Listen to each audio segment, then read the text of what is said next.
No entendemos los tiempos de Dios, pero también no hemos entendido la fiesta del Señor, en el cual el Nuevo Testamento dice que son sombras proféticas de cosas por venir. Las profecías en las fiestas del Señor, presentado por Michael Root. Shalom, soy Michael Root y les hablo desde los jardines del Ofel del Parque Arqueológico en el Monte Moriah, en la antigua ciudad de Jerusalén. Según la tradición, ese es el lugar del huerto del Edén en el que Adán y el Creador hablaron al fresco de la mañana. Si lo es, efectivamente no hay duda de que tiene un aspecto muy diferente hoy al que tuvo en los tiempos de Adán. Sin duda, el diluvio de Noé cambió la topografía aquí, al igual que en el resto de la faz de la tierra. Adán y Eva comenzaron su vida juntos en un planeta sin contaminación, y el Todopoderoso les concedió un don que el resto de la creación no disfrutó: la libertad para decidir. A fin de hacer de este don una realidad práctica, el Creador les dio la absoluta libertad para comer de cada uno de los árboles del huerto, excepto de uno. Y si hubiesen obedecido al mandamiento de no comer del árbol de conocimiento del bien y del mal, no hay duda de que el planeta tendría un aspecto muy diferente al que tiene hoy. La desobediencia intencionada tiene unas consecuencias, y por ello la rebelión de Adán hizo que se rompiese la relación con su Creador. A lo largo de la historia de la raza humana, la humanidad ha intentado contrarrestar esta consecuencia creando un orden perfecto en el mundo, usando a personas imperfectas, sin reconocer que nuestra relación con el Creador ha quedado rota. Desde el principio, la humanidad ha ideado toda clase de religiones en un esfuerzo por redimirse a sí misma de una existencia aparentemente sin sentido. Una de las religiones que más rápidamente se ha extendido en el mundo niega totalmente la existencia del Creador y se llama evolución, que evolucionó a partir del esfuerzo ingenuo de Charles Darwin por explicar cómo ese universo físico de complejo diseño surgió sin que existiese un sofisticado diseñador. Los ateos dejan de lado las formalidades de los duros bancos de madera o los misales cubiertos de polvo, que son los pertrechos de las religiones austeros que se especializan en normas y reglamentos restrictivos en un esfuerzo por llenar el vacío en su relación con el Creador. Por otro lado, los ateos tienen un solo mandamiento ideado por el hombre: haz lo que quieras, que se encuentra incluso inscrito en la Biblia satánica. Dudo seriamente que existiesen los ateos en el primer milenio en el mundo, pues nadie podía negar la existencia del Creador porque todo el mundo en el planeta conocía a Adán.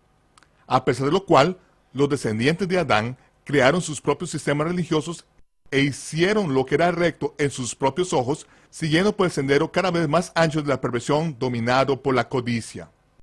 El pecado en el huerto cambió el curso de la historia de un modo tan dramático que apenas podemos imaginarnos lo que sería la vida sin enfermedad, sin muerte, sin odio o religión.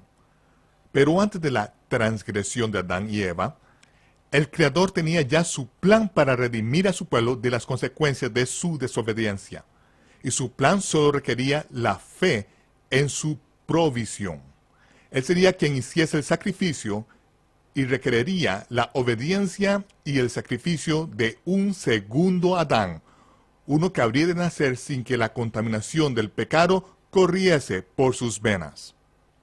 La venida del Redentor fue profetizada antes de que el hombre le echasen del huerto. La simiente de la mujer habría de aplastar la cabeza de Satanás, mientras que él la heriría en el talón.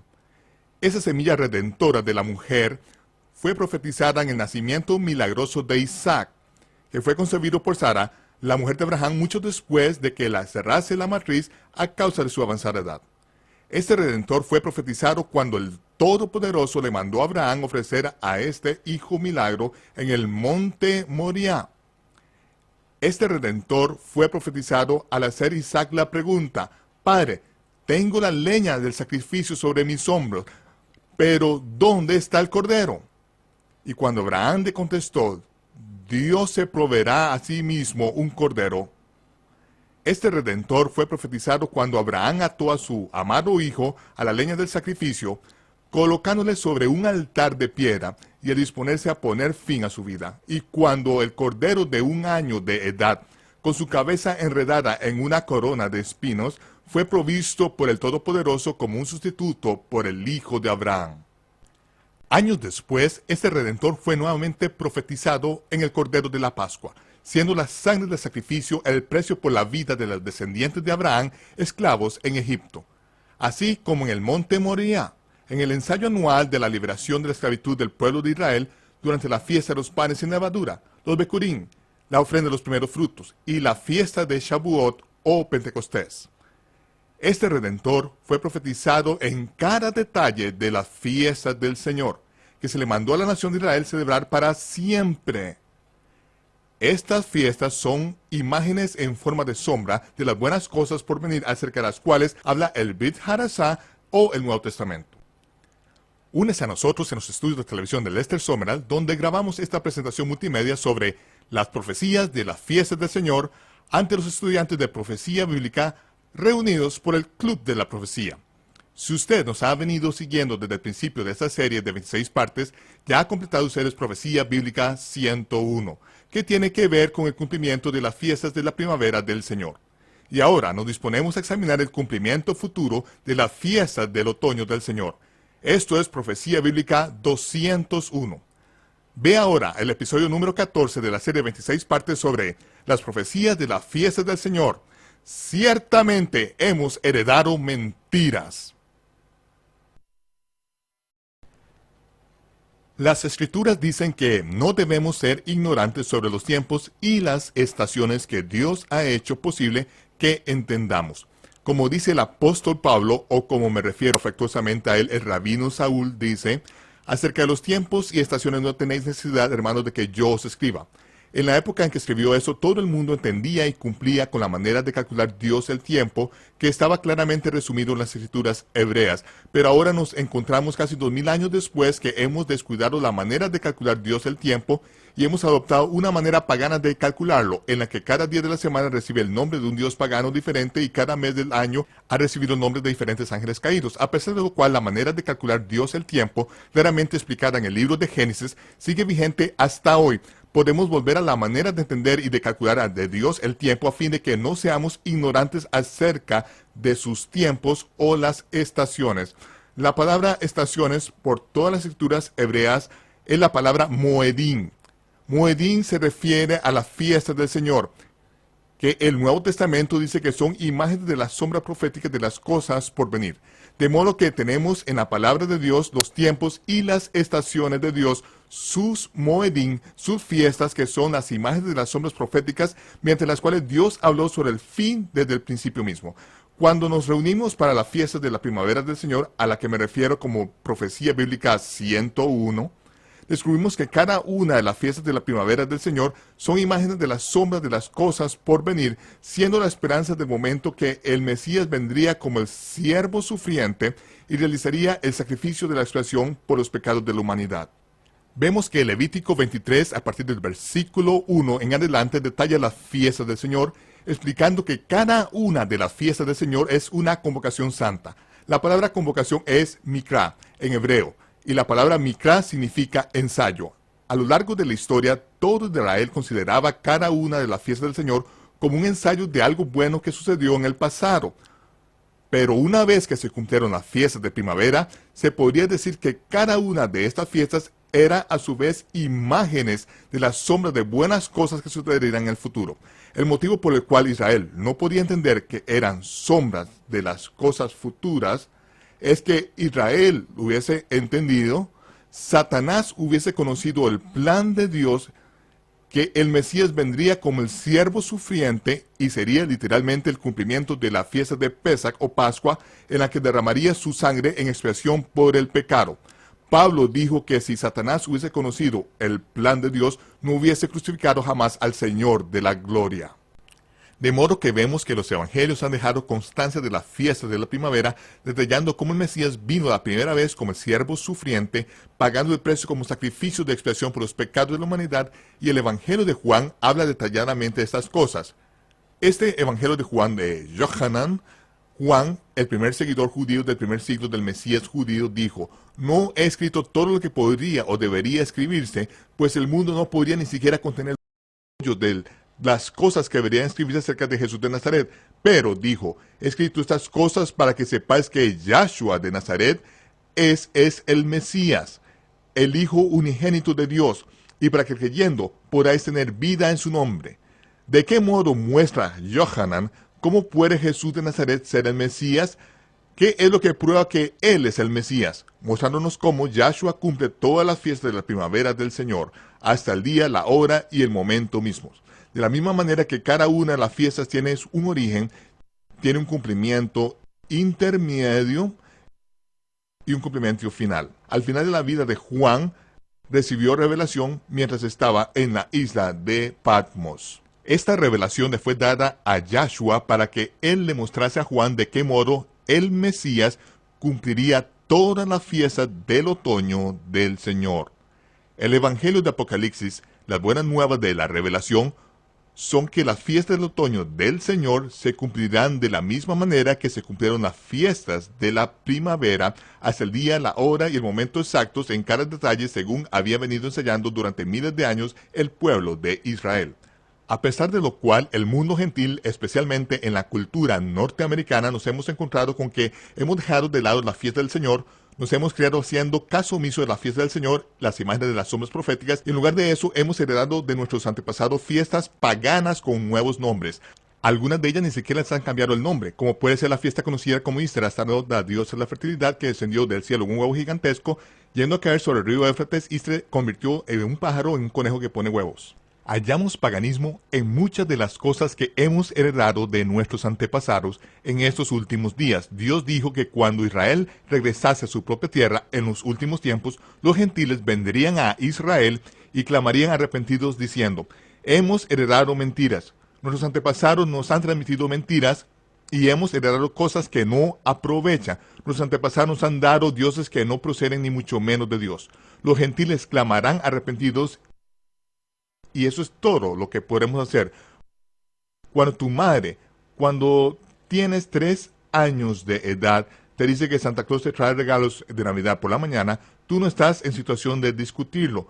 Pero una vez que empiezas a sumar y a restar, y las discusiones entre tus compañeros de clase tengan que ver con si existe o no Santa Claus, por fin descubres que te han estado mintiendo y pasas por un proceso de sufrimiento, llorando porque tu sentido de la realidad se ha visto trastornado, pero no puedes evitar lo que has heredado. Lo único que puedes hacer es sobreponerte. Así que en los últimos días, cuando los gentiles se den cuenta de que hay cosas malas que hemos heredado de nuestros antepasados, todo cuanto podemos hacer es arrepentirnos. Y Dios dice que si se arrepienten, Él le abrirá los ojos a los gentiles por medio de su pueblo Israel en los últimos días. Y Dios revelará su mano, su poder y su fortaleza, y los gentiles sabrán que su nombre es Yod-Heh-Vav-Heh, Yahweh. Las escrituras dicen: en aquellos días acontecerá que 10 hombres de las naciones tomarán del manto a un judío, es decir, de los tzitzit, del borde de las vestiduras que Dios mandó que pusiésemos en el monte Sinaí. Debemos siempre conservar estos flecos que nos recuerdan que debemos guardar los mandamientos de Dios. Y los gentiles dirán al judío: enseñadnos, sabemos que Dios está con vosotros. Sabemos que los oráculos vivientes de Dios han sido confiados a Israel. Así que en los últimos días es mi labor en particular enseñar sobre las fiestas del Señor y su cumplimiento profético. Voy a llevarles a ver las fiestas del otoño del Señor para que puedan ustedes ver cómo Dios habló sobre el fin desde el principio mismo. Él nos ha dado un plano de ruta para estos próximos años al comenzar el tiempo de la aflicción en la tierra. De modo que aquí, en Profecía Bíblica 201, empezaremos haciendo una pregunta, de la misma manera que comenzamos nuestra primera serie. De nuevo, es Pablo quien pregunta: ¿ha desechado Dios a su pueblo Israel?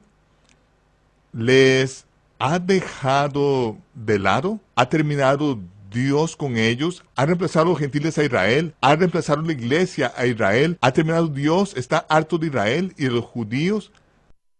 ¿De qué manera responde Pablo? De ninguna manera. De ninguna manera. porque también soy israelita, dijo Pablo, descendiente de Abraham, de la tribu de Benjamín. A continuación pregunta, ¿será que los israelitas al tropezar cayeron definitivamente? ¿Cómo contestó?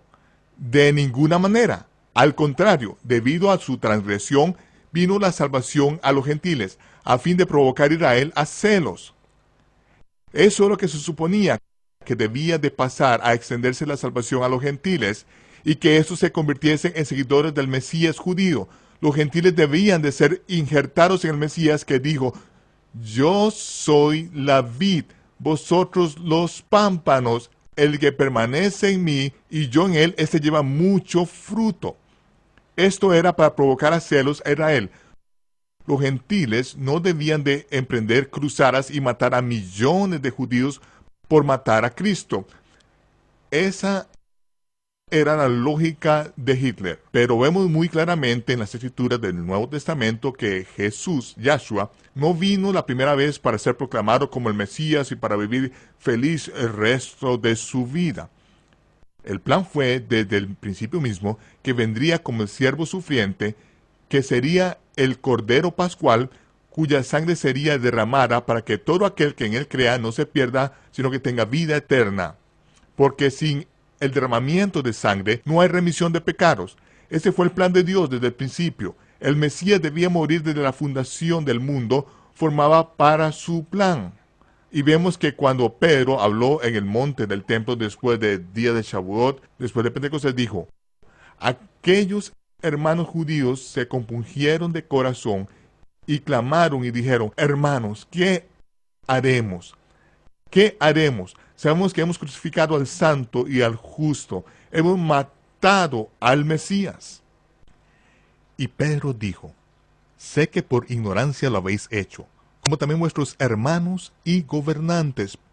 Pero esto había sido terminado por el consejo y por el previo conocimiento de Dios. Esto tiene que suceder. Era algo que tenía que pasar, porque se suponía que Israel debía sacrificar el cordero. Él dijo, sé que lo hiciste por ignorancia, pero ahora arrepentidos. Arrepentirse, bien, es algo que todos podemos hacer. Gracias a nuestros pecados fue lo que le clavó en la cruz. De modo que todos nuestros pecados fueron pagados por su muerte. Su resurrección nos muestra que Dios tenía un plan desde el principio y se completó con el cumplimiento del Mesías de la fiesta de la primavera hasta la fiesta de Pentecostés. El provocar a celos a Israel es lo que se supone que sucederá cuando los gentiles sigan al Mesías. Y continúa diciendo, si su transgresión, la de Israel, ha servido para enriquecer al mundo y su caída a los gentiles, ¿cuánto más su plena restauración? ¿Cuánto más la plenitud de Israel? Si algunas de las ramas naturales del olivo de Israel fueron desgajadas, ¿pero por qué le fueron? Por causa de la incredulidad. Y vosotros, los gentiles, siendo olivo silvestre, han sido injertadas en lugar de ellas y han sido hechas participantes de la raíz y de la rica savia del olivo. No te jactes contra las ramas naturales, no te exaltes por encima de las ramas de Israel, no sustentas tú a la raíz, sino la raíz a ti. Si te vuelves arrogante, orgulloso y te exaltas sobre la raíz, ándate con cuidado. Teme, porque si Dios no perdonó a las ramas naturales, a ti tampoco te perdonará. Continúa en su bondad, de lo contrario seréis cortados. No te lances a crear tus propias religiones y tus propias sectas siguiendo a los hombres y sus enseñanzas, diciendo, yo soy de Pablo, yo soy de Apolos, yo soy de Pedro, yo soy de Zwinglio, yo soy de Lutero, yo soy de Calvino. Ninguno de estos hombres murió por ti. El Mesías es el único que ha dado su vida por ti y nosotros debemos de seguirle. Debemos de seguir no lo que la gente diga de él, sino lo que él diga. Es hora de dejar a un lado las normas, los reglamentos, las doctrinas y los mandamientos de hombres y de que sigamos a él. Tenemos que ir con mucho cuidado para no exaltarnos por encima de la raíz. Él es la viña y nosotros somos las ramas. Si no permanecemos en él, Nos sentaremos en edificios año tras año, década tras década, sin dar ningún fruto porque no estamos unidos a Él. Solo nos hemos aferrado a las doctrinas y los mandamientos de los hombres que nos privan del poder de la vida y el amor de Dios. Pablo continúa diciendo, no quiero, hermanos, que ignoréis este misterio, para que arrogantes al endurecimiento de una parte, no de todos en Israel, durará hasta que haya entrado la plenitud de los gentiles. Estamos ahora justo a punto de que acabe el tiempo de los gentiles. No que los gentiles no puedan ser salvos después de este momento, pero el endurecimiento en parte existirá en algunos en Israel hasta que se cumpla el plan de Dios para los gentiles. Dios va a realizar un acto cuando las fiestas del otoño empiecen a cumplirse, que abrirá los ojos de Israel y ellos sabrán quién es el verdadero Mesías, y cuando Dios les abra los ojos y sane su ceguera, eso va a conmover al mundo.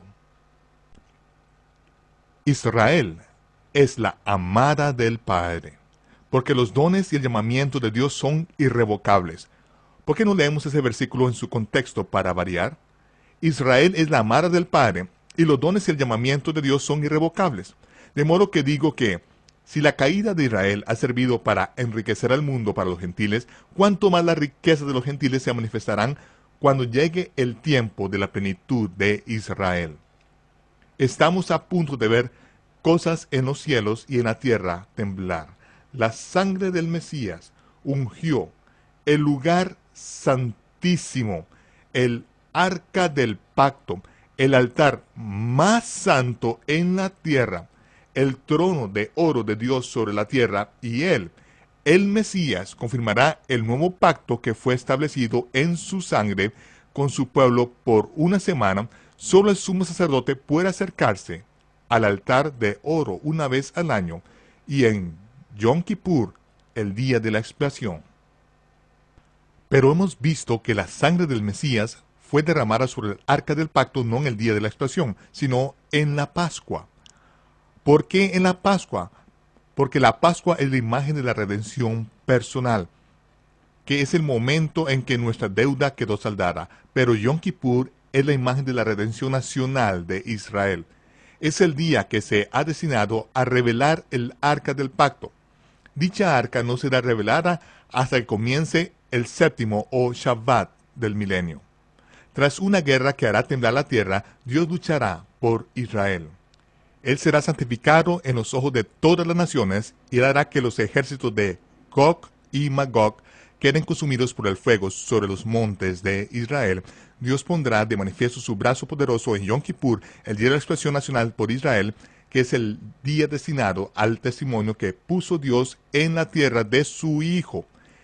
El testimonio que puso Dios allí se revelará para que todo Israel vea a aquel al que traspasaron, no viniendo en las nubes, sino cuando vean el testimonio que puso Dios en la tierra, tal y como dijo Juan antes de su muerte en 1 de Juan capítulo 5.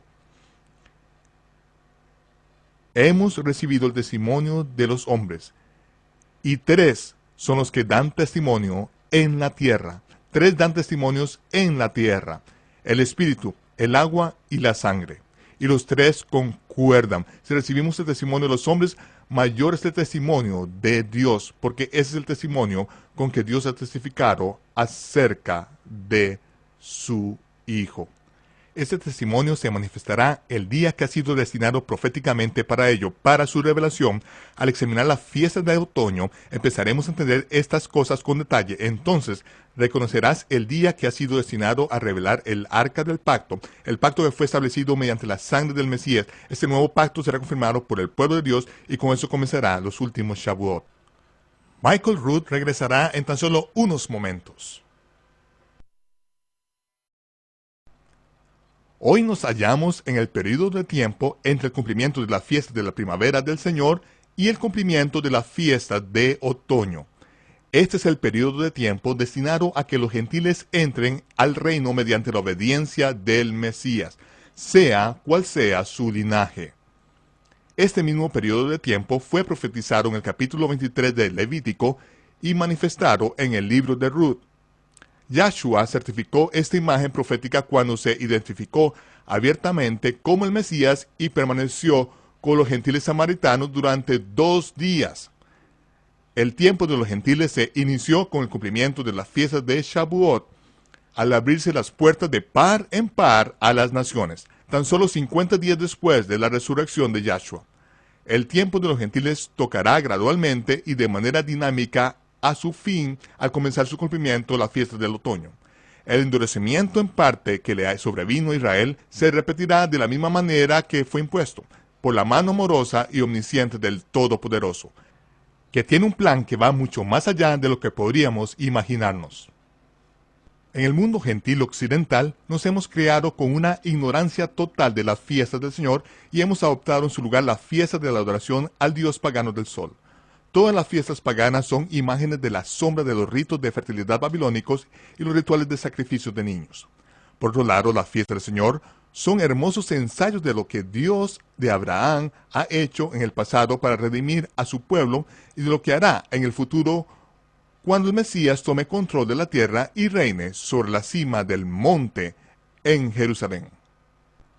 Durante el curso de los primeros 3 episodios de esta serie, vimos los complejos detalles que han quedado grabados en las fiestas que el Mesías, nuestro Redentor, cumplió cuando vino la primera vez como el siervo sufriente. Yahshua, el Redentor, desciende del rey David, fue rechazado por los dirigentes religiosos y políticos de su época. Pero el Mesías reunió a sus seguidores de la misma clase de israelitas endeudados, deprimidos y abatidos que siguieron al rechazado David. Y Yahshua, al igual que David, los convirtió en un ejército de hombres poderosos guiados por el Espíritu.